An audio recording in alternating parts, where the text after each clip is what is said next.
எல்லோருக்கும் வணக்கங்க. எல்லாம் எப்படி இருக்கீங்க? ஒரு வீடியோவில் எனது தாய்க்கோழியின் நிலை அப்படின்ட்டு ஒரு வீடியோ போட்டிருந்தேங்க. அடைப்படுத்திருக்கும் போதேவும் அதுக்கு நோய் இறந்துருச்சுங்க. அதில் இருந்த ஒரு 9 குஞ்சுகளை நாங்கள் எப்படி வளர்த்தோம், எப்படி பாதுகாப்பு பண்ணோம் அப்படின்ட்டு ஒரு வீடியோ போட்டிருந்தேங்க. அதுக்கு உங்கள் ஆதரவு எல்லாமே எனக்கு ரொம்ப நல்லா இருந்துச்சுங்க. இப்போ அந்த குஞ்சுங்களோட நிலையை தான் இப்போ காட்டுறேங்க.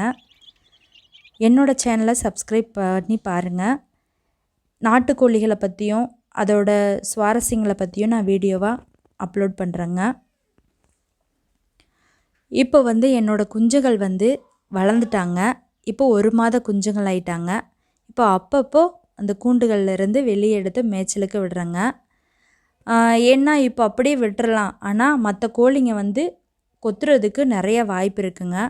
ஏன்னா அதோட ஸ்கின்னெல்லாம் மிருதுவாக இருக்குங்க. அதோட தோலெல்லாம் ரொம்ப மிருதுவாக இருக்கும். அதனால் கொஞ்சம் பெரிய கோழிகள் தாய் இல்லாத சூழ்நிலையில் கொத்துனா அதுங்களால தாங்க முடியாதுங்க. புண்ணே ஏற்பட வாய்ப்பு இருக்குது. அதனால் அப்பப்போ வெளி மேய்ச்சலுக்கு, இப்போ கூட பாருங்களேன் குஞ்சுங்க இப்படி விரட்டி கொத்துறாங்கன்னு, அப்பப்போ வெளி மேய்ச்சலுக்கு விட்டுட்டு அப்பப்போ உள்ளே எடுத்து விட்டுறணுங்க. கொஞ்சம் பெருசாக இப்போ தான் நீங்கள் இந்த குஞ்சு பார்க்குறீங்க பார்த்தீங்களா, இந்த மாதிரி ஒரு காகிலா அளவுக்கு பெருசாக வந்துட்டால் வெளியே தாராளமாக விடலாங்க. இப்போது இந்த குஞ்சுங்களை நாங்கள் ஹேண்ட் ஃபீட் பண்ணி வளர்த்தனால எங்கே போனாலும் எங்களை விட மாட்டாங்க. நாங்கள் வீட்டில் இருக்கிற 4 பேர் இதுங்களுக்கு தாய் மாதிரி தாங்க.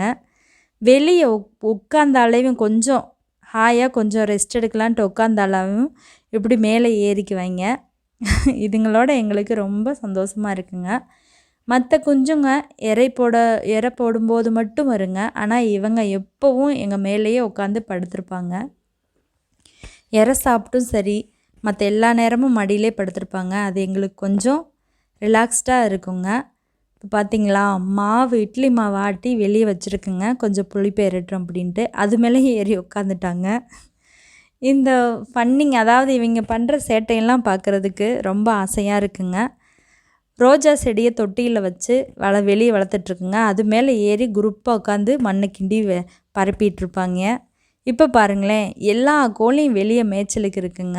வெளியே தான் இருப்பாங்க, எதுவுமே உள்ளே வர மாட்டாங்க. ஆனால் இதை நாங்கள் கொஞ்சம் நல்லா நெருங்கி பழகி வளர்த்தனால எப்போவும் உள்ளதாங்க இருப்பாங்க. வீட்டுக்கு முன்னாடியே தான் இருப்பாங்க.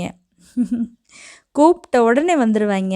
இப்போ பாருங்கள், எல்லா கோழிங்களும் வெயிலுக்கு அதுவுமா இலைப்பாரிக்கிட்டும் கொஞ்சம் தீவனத்தை மேய்ஞ்சிக்கிட்டும் அந்த அந்த கட்டடத்துக்கு அதுக்கு பின்னாடி தாங்க ரெஸ்ட் எடுத்துகிட்டு இருப்பாங்க.